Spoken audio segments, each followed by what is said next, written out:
सनातन को वोट बिल्कुल एक मिलेगा बिन्नू।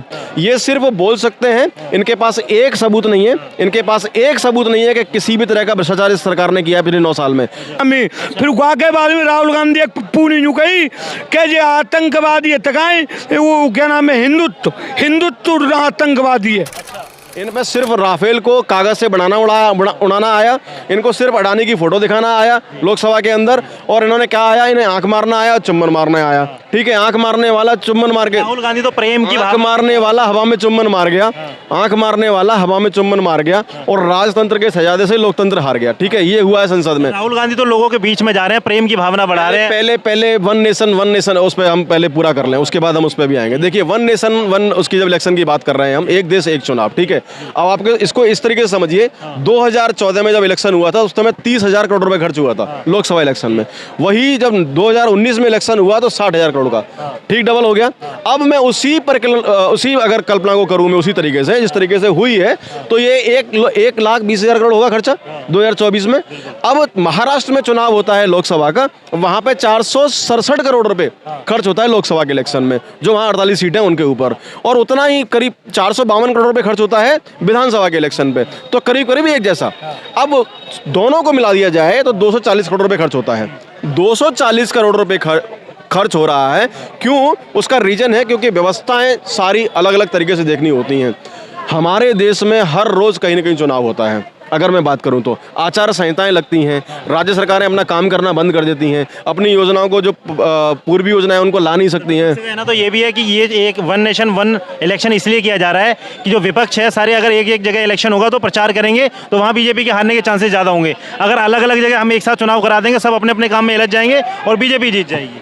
देखिए राव साहब, पहली बात तो वन नेशन वन इलेक्शन कोई पहली बार नहीं हो रहा है। 1952 में, 1957 में, 1962 में और 67 में, 67 तक जब से जवाहरलाल नेहरू साहब प्राइम मिनिस्टर बने थे, और 67 तक ये एक साथ हुआ है। विधानसभा और लोकसभा चुनाव एक ही साथ हुआ है। तो क्या उस वक्त जवाहरलाल नेहरू साहब ने क्या बाकी पार्टियों के लिए दबाने के लिए कोशिश की थी? इसका मतलब तो नेके दिल वो खुद ही नहीं थे, जिनके बारे में आप बोलते हो कि चचा चचा बोलते हो, जिनके बारे में गुलाब लगा के घूमते थे वो, इसका मतलब वो खुद ठीक नहीं थे। तो ये तो सिर्फ देखिए, आप मुद्दे पे बात कीजिए।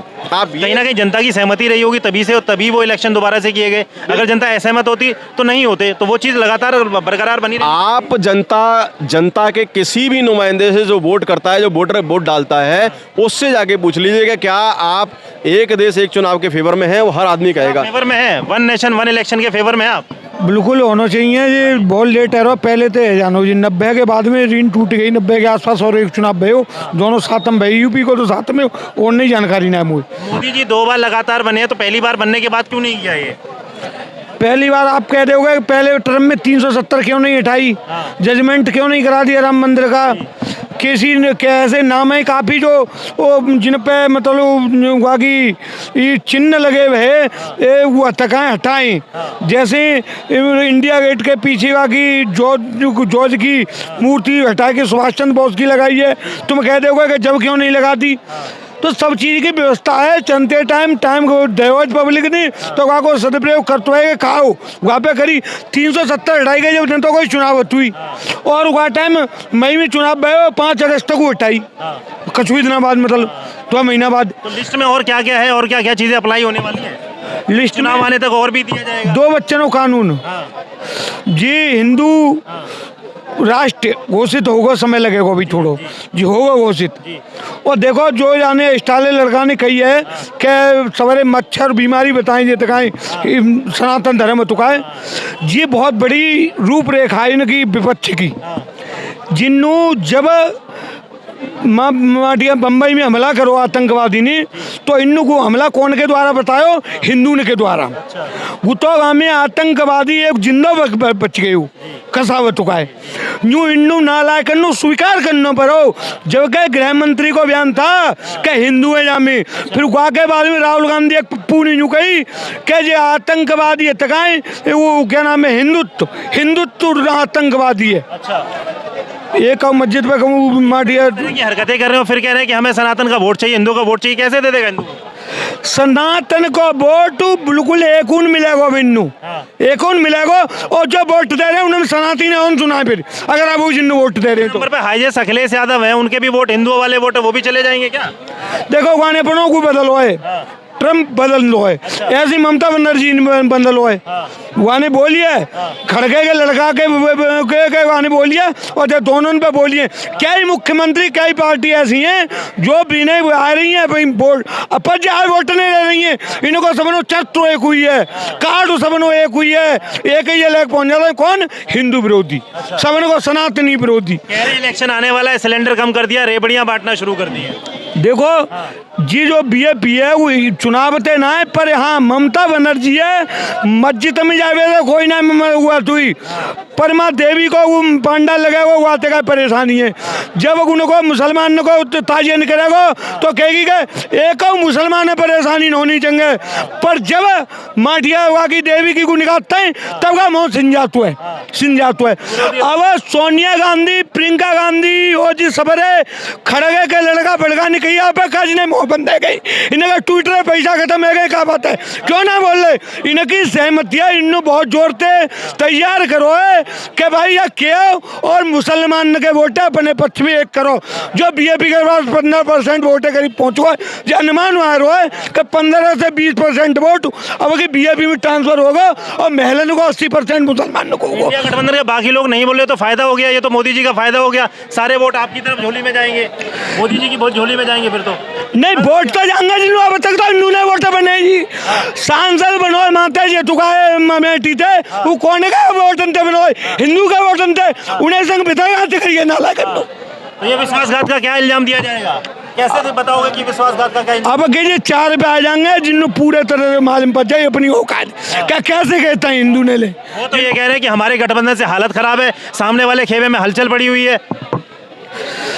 शेर कभी घबराता नहीं है, जंगल में एक राज्य करता है, एक राज्य करता है वो शेर होता है। तो मोदी और योगी आज भारत के शेर हुए, इंडिया के शेर हुए, तो दूसरे देशन में जाके नाम होता है और दूसरे देश सम्मान करता है। पहले मुख्य प्रधानमंत्री कोई जान चुनाव जाते हो तो माँ जो हमारे देश के लोग रह रहे हैं वो सम्मान नहीं कर पावत, अब माँ को प्रधानमंत्री पैर छुअत हुए जी बदलाव हुए। सर एक सवाल और रहा है लोगों का सबसे ज्यादा कि अगर आप सम्मान करते हो सबका, विदेशों में आपका सम्मान हो रहा है, तो आपने आडवाणी जी का सम्मान क्यों नहीं किया? उनको क्यों एक अच्छा पद नहीं दिया? राष्ट्रपति के दावेदार थे, वो राष्ट्रपति बनाना चाहिए था। देखो कछु ऐसा तो कमी हुई पार्टी की, अच्छा। संगठन में कोई कमी हुई क्योंकि कछु समय ऐसा था अरवाणी, अटल बिहारी और जोशी इनकी भाजपा थी। अटल अरवाणी मांग रहे कमल निशान मांग रहे हिंदुस्तान जी नारा था जी बस सपाको और वाको बढ़ायो तलक तराजू तलवार जिन्हें मारो जूता चार, इनके खिलाफ में बीजेपी को जी नारो आयो अटल अरवाणी मांग रहे हिंदुस्तान, कमल निशान मांग रहे हिंदुस्तान। तो जब उनको आज अमित शाह मोदी की बीजेपी है और आज जो काम कर रही है कि पूर्व बहुमत अटल बिहारी वाजपेयी ने आए गुनाह कर पाए, जैसे 370 राम मंदिर लोग कह देते हैं कोर्ट, जब कोर्ट में सरकारी वकील वैसन करेगो साक्ष्य देगो तो कोर्ट में जजमेंट काय को होगा। जो 15 साल 20 साल क्रिमिनल और सिविल और रेवेन्यू मुकदमा चंदा चू सकते हैं कि तारीख लेते एक पार्टी हारे भाई क्या हम हार रहे हैं हमें मालूम हो तो हम तारीख लेकर बराबर रहे कोई सेटिंग है जाए बाद में तो जजमेंट करवाएंगे। तो बात रहते राम मंदिर को मुकदमा 70 साल चलो 75 साल करीब चलो 74 साल जब जजमेंट आए हुए फिर भी नहीं कहते हैं कि कोर्ट ने अरे सरकार को इच्छा शक्ति जब आयो अगर यूपी में यहाँ मोदी रहे यहाँ में और योगी में अगर यूपी ना आवे योगी ना आवे यूपी में तो राम मंदिर फैसला नहीं आता कभी भी और आ जाता फैसला तो भी कोर्ट में हुआ कि करवाते अपील। और पहले ज्ञान वापी का भी फैसला आ जाएगा क्या? ज्ञान वापी को इलेक्शन से पहले आ सकते हो कौन सी बड़ी बात है कौन सी बड़ी बात है, पर कृष्ण जन्मभूमि को इलेक्शन बाद आवेगो। अच्छा इलेक्शन बाद आवेगो, इलेक्शन के बाद कृष्ण जन्मभूमि को इस बार का चुनावी मेन मुद्दा क्या है आप मुझे ये बता दीजिए, बीजेपी का मेन मुद्दा क्या है जिस पे वो चुनाव लड़ना चाहती है जो कि आम जनता तक पहुंच जाए सभी तक? हिंदुस्तान आतंकवाद के खिलाफ चोट। अच्छा भ्रष्टाचारी के खिलाफ चोट, घर घर शौचालय आवास के पैसा आगे पहुँचाए वो जो किसान नु पैसा पहुँचाए, किसान के द्वारा कोई कटौती ना है रही, जो गवर्नमेंट के द्वारा योजना भेजी जाती है वो पब्लिक में सीधी पहुँचते है, ईमानदार बनाम भ्रष्टाचार चुनाव होगा। मोदी की सरकार में कोई मंत्री में भ्रष्टाचार नहीं। हाँ, अगर कोई कहूँ तो पहले भ्रष्टाचार करके आए गुन्नू गलत लगा जवाब स्वीकार है, पर बीजेपी की सरकार में मंत्री हो तो है कोई भ्रष्टाचार ना हो। और एक नहीं क्या नाम रफेल पे लगवाया होगा नहीं राहुल गांधी ने, तो राहुल गांधी कोर्ट में माफी मांगनी पड़ी।